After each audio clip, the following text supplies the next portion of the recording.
R Ashok ಅವರು ಜೈಲು ವಾಸವನ್ನ ಕೂಡ ಅನುಭವಿಸಿದ್ರು. ಆ ಜೈಲ್ ಹತ್ರನೂ ಕೂಡ ಅವರೊಟ್ಟಿಗೆ ಹೋಗಿ ಮಾತುಕತೆಯನ್ನ ಆಡ್ತೀನಿ. ಕೊಡುಗೆಗಳು ಸಾವಿರಾರು ನೂರಾರು ಇದಾವೆ. ಅದೆಲ್ಲ ಇವತ್ತು ಇತಿಹಾಸದ ಪುಟಗಳನ್ನ ಸೇರ್ಕೊಂಡಿದ್ದಾವೆ. ಆದ್ರೆ ಅದೆಲ್ಲದರ ಬಗ್ಗೆ ನಾವು ಮೆಲುಕು ಹಾಕ್ಲೇಬೇಕು. ಯಾಕೆ ಅಂದ್ರೆ ಅವರು ಅವರ ಹೆಜ್ಜೆ ಗುರುತುಗಳನ್ನ ನಮಗಾಗಿ ಬಿಟ್ಟಿದ್ದಾರೆ. ಇವತ್ತು ನಾವು ಅಂದಿನ ದಿನ ಅಂದ್ರೆ ತುರ್ತು ಪರಿಸ್ಥಿತಿಯಲ್ಲಿ ಅವ್ರು ಏನು ಜೈಲು ವಾಸವನ್ನ ಅನುಭವಿಸಿದ್ರು ಆ ಜಾಗಕ್ಕೆ ಬಂದಿದ್ದೀವಿ. ಸರ್, ಈ ಜಾಗ ನೋಡಿದಾಗ ಏನೆಲ್ಲ ನೆನಪಾಗುತ್ತೆ. ಒಂದು ಕ್ಷಣ ಆ ದೃಶ್ಯಗಳು ಹೇಗೆ ಕಣ್ಮುಂದೆ ಬಂದು ಹೋಗುತ್ತೆ. ನಿಜಕ್ಕೂ ನಾವೆಲ್ಲ ಬಹಳ ಆತಂಕದಲ್ಲಿದ್ರಿ. ಪೊಲೀಸರು ನಮ್ಮನ್ನ ಇಂದಿರಾ ಗಾಂಧಿಗೆ ಧಿಕ್ಕಾರ ಅಂತ ಕೂಗಿದ ತಕ್ಷಣ ಮತ್ತೆ ಎಮರ್ಜೆನ್ಸಿಗೆ ಧಿಕ್ಕಾರ ಅಂತ ಕೂಗಿದ ತಕ್ಷಣನೇ ನಮ್ಮನ್ನೆಲ್ಲ ಅರೆಸ್ಟ್ ಮಾಡ್ಕೊಂಡು ಪೊಲೀಸ್ ಸ್ಟೇಷನ್ ಅಲ್ಲಿ ನಮ್ಗೇನು ಟಾರ್ಚರ್ ಕೊಡಬೇಕು ಹೊಡೆದು ಎಲ್ಲ ಮಾಡಿ ರಾತ್ರಿ ಸಂಜೆ ನನಗನ್ಸುತ್ತೆ ಒಂದು 6 ಗಂಟೆ ಇರ್ಬೇಕನೋ ಆ ಸಂದರ್ಭದಲ್ಲಿ ಇಲ್ಲಿ ಕರ್ಕೊಂಬಂದು ಈ ಜೈಲ್ ಒಳಗಡೆ ಬಿಟ್ರು. ಅವಾಗ ಇದೇ ಜೈಲು. ಸೊ ನಾನು ಹೆಂಗಪ್ಪ ಒಳಗಡೆ ಎಕ್ಕದು ಅಂತ ಹೇಳ್ಬಿಟ್ಟು ಎಲ್ಲ ಒಳ್ಳೇದಕ್ಕೆ ಬಲಗಾಲ ಇಡ್ತಾರೆ, ನಾನು ಎಡಗಾಲ ಇಟ್ಬಿಟ್ಟು ಒಳಗಡೆ ಹೋದೆ. ನಾನು ಇದೇ ಜೈಲು. ಅಲ್ಲಿ LK ಅದ್ವಾನಿ ಅವರು, ಇವರೆಲ್ಲ ದೇವೇಗೌಡರು, ಇವರೆಲ್ಲ ಇಲ್ಲಿ ಆಲ್ರೆಡಿ ಅರೆಸ್ಟ್ ಆಗಿ ಅವ್ರ ಒಳಗಡೆ ಇದ್ರು. ಅವರೆಲ್ಲ ದೊಡ್ಡ ರಾಜಕಾರಣಿಗಳು. ನಾನು ಅವಾಗ ತಾನೇ ಯಂಗ್ಸ್ಟರ್, 17-18 ವರ್ಷ ಇರ್ಬೇಕು ನನಗೆ.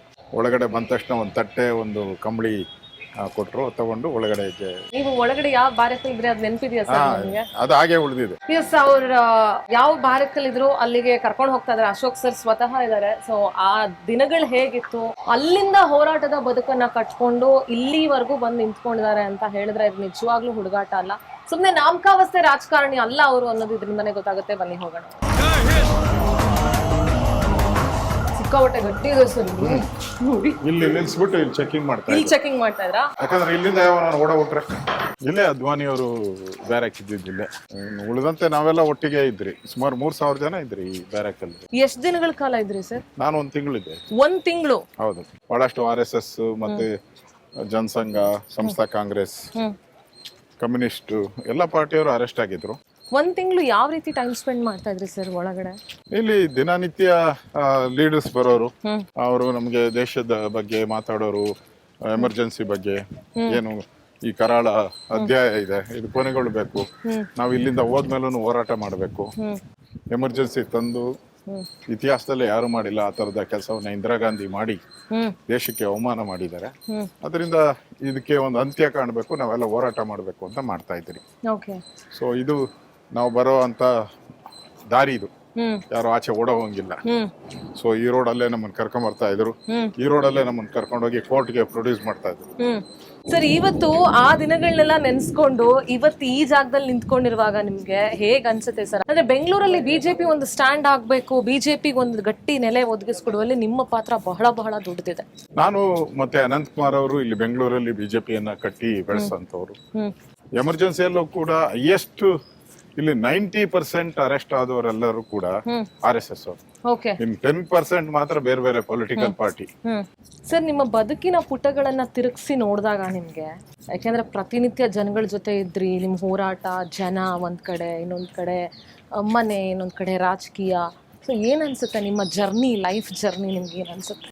ನನಗೆ ಒಂದ್ ರೀತಿ ಆಶ್ಚರ್ಯ ಆಗ್ತೈತೆ. ನಾನು ಏನು ಬಯಸಿರ್ಲಿಲ್ಲ, ರಾಜಕಾರಣಿ ಆಗ್ತೀನಿ ಅಂತ ಅನ್ಸಿರ್ಲಿಲ್ಲ. ನಮ್ ತಂದೆಗೆ ಬಹಳ ಇಷ್ಟ ನಾನು ಇಂಜಿನಿಯರ್ ಆಗ್ಬೇಕು. ಒಂದ್ ಸ್ವಲ್ಪ ದಿನಗಳ ಕಾಲ ಲಾ ಕೂಡ ಹೋಗಿದ್ರಂತೆ. ಹೌದು, 2 ವರ್ಷ ಲಾ ಮಾಡಿದೀನಿ.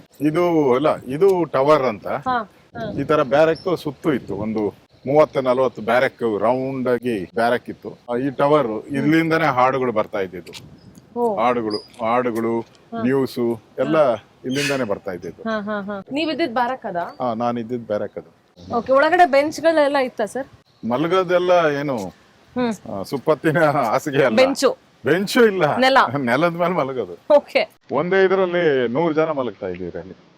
More than 100 members. ಒಂದೇ ಟಾಯ್ಲೆಟ್.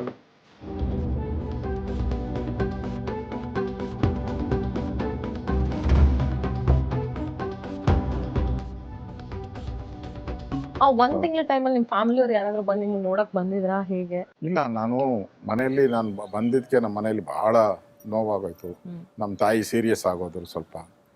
ನಮ್ಮ ತಂದೆಗೆ ಇದ್ದ ಒಬ್ಬನೇ ಮಗ ಈ ತರ ಜೈಲ್ ಸೇರ್ಬಿಟ್ನಲ್ಲ ಅಂತೇಳಿ ಅವರ ನೋವು. ಅಕ್ಕ ಮಾತ್ರ ಬಂದಿದ್ರು ಒಂದ್ಸರಿ. ಸರಿ, ಸಂದರ್ಭದಲ್ಲಿ ಒಂದು ಪ್ರಶ್ನೆ ಕೇಳ್ಬೇಕು ಅನ್ಸ್ತಾ ಇದೆ. ನೀವು 1 ತಿಂಗಳ ಕಾಲ ಜೈಲ್ವಾಸ ನೋಡಿದ್ಮೇಲೆ ನೀವೇ ಗೃಹ ಮಂತ್ರಿಗಳಾಗಿದ್ರಿ.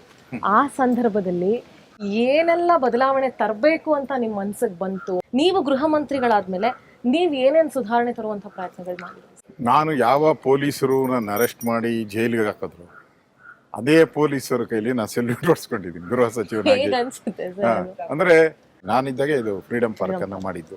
ಯಾಕಂದ್ರೆ ಹಿಂದೆ ಜೈಲಿತ್ತು, ಇದೊಂದು ಫ್ರೀಡಮ್, ನಾವು ಹೋರಾಟ ಮಾಡಿ ಬಂದಿರುವಂತ ಸ್ಥಳ, ಇದು ಫ್ರೀಡಮ್ ಪಾರ್ಕ್ ಉಳಿಬೇಕು ಅಂತೇಳಿ ಮಾಡಿದಿರಿ. ಗ್ರಾಮ ವಾಸ್ತವ್ಯ ಅನ್ನೋ ಕಾನ್ಸೆಪ್ಟ್ ಯಾಕೆ ಬಂತು ನಿಮ್ಗೆ? ರೆವಿನ್ಯೂ ಮಿನಿಸ್ಟರ್ ಆಗಿದ್ದಾಗ ಜನ ಈ ಪಾಣಿ ತಗೊಳಕ್ಕೋಸ್ಕರ, ಕಂದಾಯ ಮಾಡ್ಸೋಕ್ಕೋಸ್ಕರ, ಮತ್ತೆ ಹಕ್ಕುಪತ್ರಕ್ಕೋಸ್ಕರ, ಸೈಟ್ಗೋಸ್ಕರ ವರ್ಷಾನುಗಟ್ಲೆ ನಮ್ಮ ಅಧಿಕಾರಿಗಳು ತಡ ಮಾಡೋದು, ಕಿರುಕುಳ ಕೊಡೋದು ಎಲ್ಲ ಮಾಡ್ತಾ ಇದ್ರು. ನನಗನ್ನಿಸ್ತು ಈ ಕಿರುಕುಳ ಎಲ್ಲ ತಪ್ಪಿಸ್ಬೇಕಾದ್ರೆ ನಾನೇ ಹೋಗಿ ಹಳ್ಳಿಯಲ್ಲಿ ಸುಮ್ಮನೆ ಒಂದು ಕಾಟಾಚಾರಕ್ಕೆ 1 hour ಕೂತ್ಕೊಬಾರ್ದು. 24 ಗಂಟೆ ನಾನು ಅಲ್ಲೇ ಕೂತು, ಅಲ್ಲೇ ಮಲಗಿ, ಅವ್ರ ಜೊತೆನೇ ಊಟ ಮಾಡಿ, ಅವ್ರ ಕಷ್ಟನೆಲ್ಲ ಕೇಳಿ, ಅಲ್ಲೇ ಸ್ಥಳದಲ್ಲೇ ಅವರಿಗೆ ಎಲ್ಲ ರೀತಿಯಾದಂಥ ಹಕ್ಕುಪತ್ರ ನಾನು ಒಂದೊಂದು ಕಡೆ ಮಾಡಿದಾಗೂ ಸುಮಾರಿಂದ 30,000 ರಿಂದ 40,000 ಜನಕ್ಕೆ ಬೆನಿಫಿಷರೀಸ್ಗೆ ಅವಕಾಶ ಮಾಡಿಕೊಟ್ಟಿದ್ದೆ. ಇನ್ನೊಂದು ಕೇಳ್ಪಟ್ವಿ ಸರ್, ಎಷ್ಟು ಜನ ಕೈ ಕಾಲು ಇಲ್ದಿರೋರ್ಗೂ ಕೂಡ ನಿಮ್ ಕೃತಕ ಕಾಲುಗಳನ್ನ, ಕೈಗಳನ್ನ ಅಳವಡಿಸೋ ಕೆಲ್ಸಕ್ಕೂ ಕೂಡ ಸಹಾಯ ಮಾಡಿದ್ರಿ. ನಮ್ಮಲ್ಲೂ ಇಲಾಖೆ ಇದೆ, ಈ ಕೃತಕ ಕಾಲು ಕೊಡೋದು ಅದಲ್ಲ, ಅದು ಇಲಾಖೆ ಅಷ್ಟೇ. ಓಕೆ. ಯಾರಾದ್ರೂ ಹೋಗಿ ಅವ್ರ ಹತ್ರ ಅರ್ಜಿ ಕೊಟ್ರೆ ಅಷ್ಟೇ. ಇವರೆಲ್ಲ ಯಾರು ಅರ್ಜಿ ಕೊಡ್ತಾರೆ? ಎಲ್ಲಿ ಅವ್ರಿಗೆ ಗೊತ್ತೂ ಗೊತ್ತೂ ಇರಲ್ಲ. ಇರಲ್ಲ ಈ ಬೆಂಗಳೂರಿಗೆ ಬಂದು ಅದೆಲ್ಲ. ಅದಕ್ಕೋಸ್ಕರ ನಾನು ಇಲಾಖೆನೇ ಪೂರ್ತಿ ಅಲ್ಲಿಗೆ ಯಾವ್ಯಾವ ನಾನು ಗ್ರಾಮ ವಾಸ್ತವ್ಯ ಮಾಡ್ತೀನಿ ಅಲ್ಲಿ ಹೋಗ್ತೀನಿ. ಅಲ್ಲಿ ಯಾರು ಒಂದು 50 ಜನ 100 ಜನ ಯಾರು ಕಾಲಿಲ್ಲ, ಕೈ ಇಲ್ಲ, ಕಣ್ಣಿಗೆ ಕಿವಿ ಕೇಳಿಸಲ್ಲ, ಕಿವಿ ಸಾಧನಗಳನ್ನ, ವೀಲ್ ಚೇರ್ಗಳು, ಏನೇನು ಸರ್ಕಾರದ ಸವಲತ್ತಿದೆ ಅಷ್ಟು ಸವಲತ್ತುಗಳನ್ನು ವಿತರಣೆ ಮಾಡ್ತಾ ಇದ್ರಿ.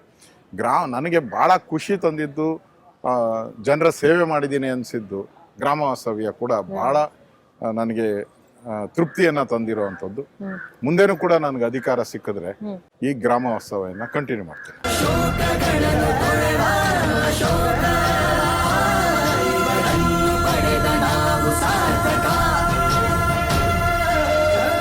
ಆರ್ ಅಶೋಕ್ ಅವರು ಒಬ್ಬ ತೂಕವಂತ, ಸಾರ್ವಜನಿಕ ಜೀವನದಲ್ಲಿ ಸಭ್ಯತೆಯಿಂದ ನಡೀತಾ ಇರತಕ್ಕಂಥ ಒಬ್ಬ ನಾಯಕರು. ಅವರ ವ್ಯಕ್ತಿತ್ವ, ನೇಚರ್ ಅವ್ರದ್ದಿದೆಯಲ್ಲ, ಅದನ್ನು ನಾವು ಒಪ್ಕೋತೇವೆ. ಮತ್ತು ಸ್ವಲ್ಪ ವಿಶಾಲ ಹೃದಯವಂತಿಕೆ ಇರ್ತಕ್ಕಂಥವ್ರು.